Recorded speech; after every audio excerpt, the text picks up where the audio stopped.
Next, from Springfield, we talked to Cindi Fleischli, the executive director of the Illinois Grape Growers and Vintners Association, about the growth of Illinois' wine industry. This runs about 10 minutes.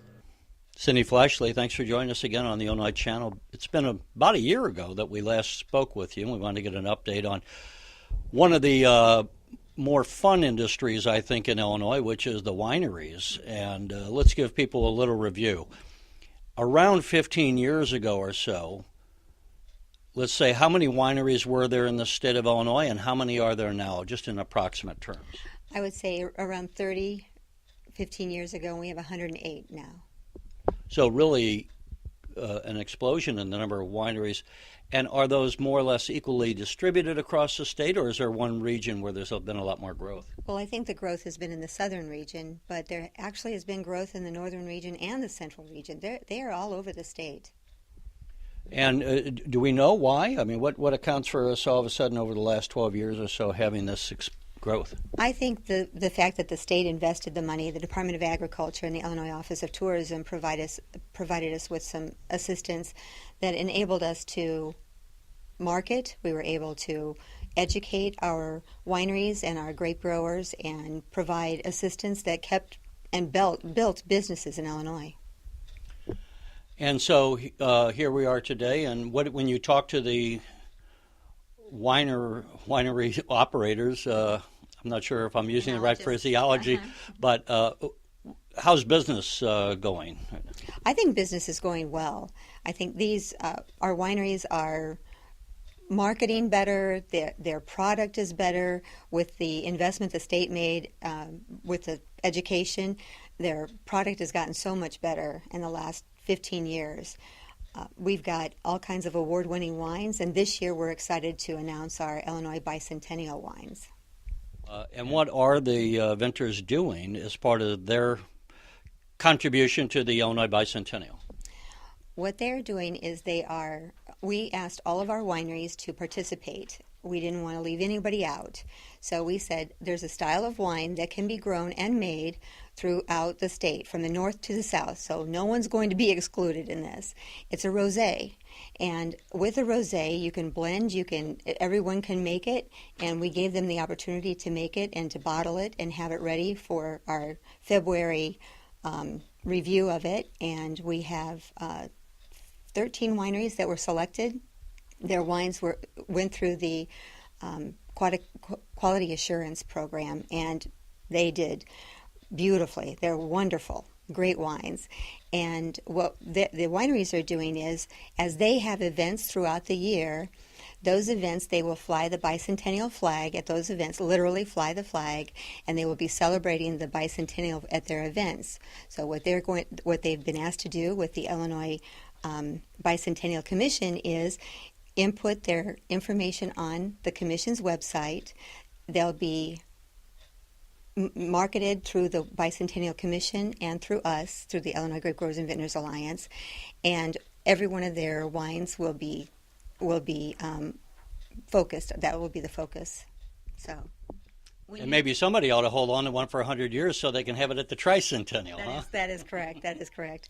We've got stickers that each one of these wineries will use to put on their bottles, and that it will commemorate the wine. And then as their events come along, it'll be really fun to watch and see how it excites everyone.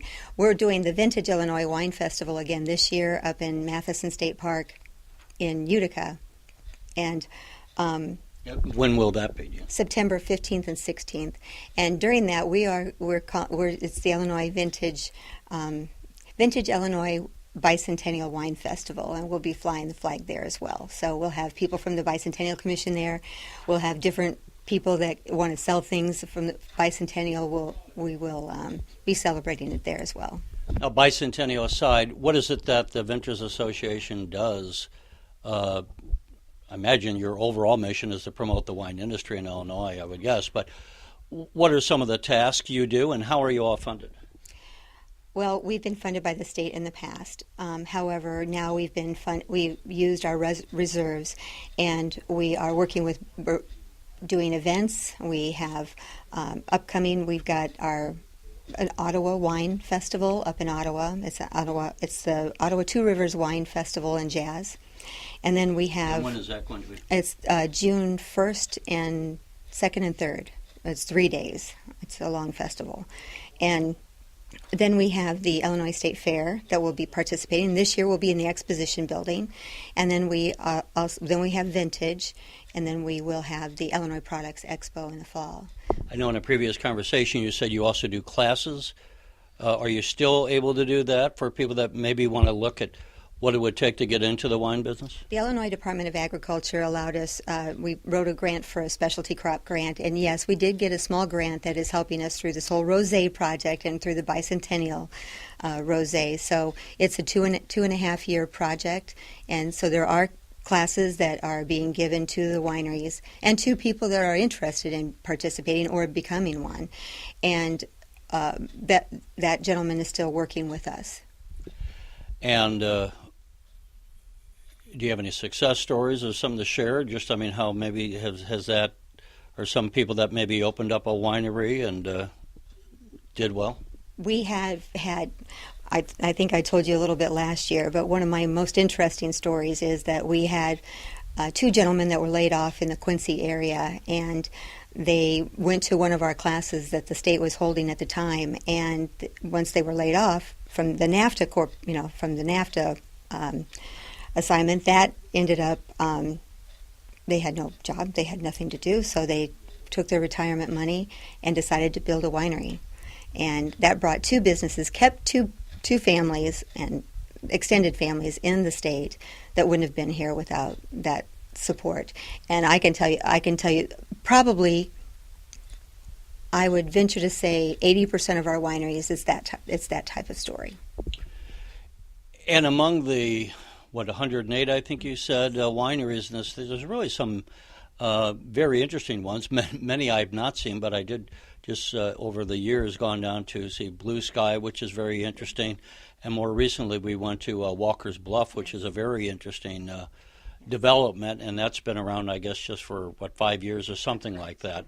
And the point I would say is I believe now that there are just almost like the wine trail in southern Illinois, where people, if they want to go down for a weekend and kind of just have a fun time, there's enough wineries, and they're located relatively close enough that you can take in a variety of them over, say, 2 days or so. That's exactly right.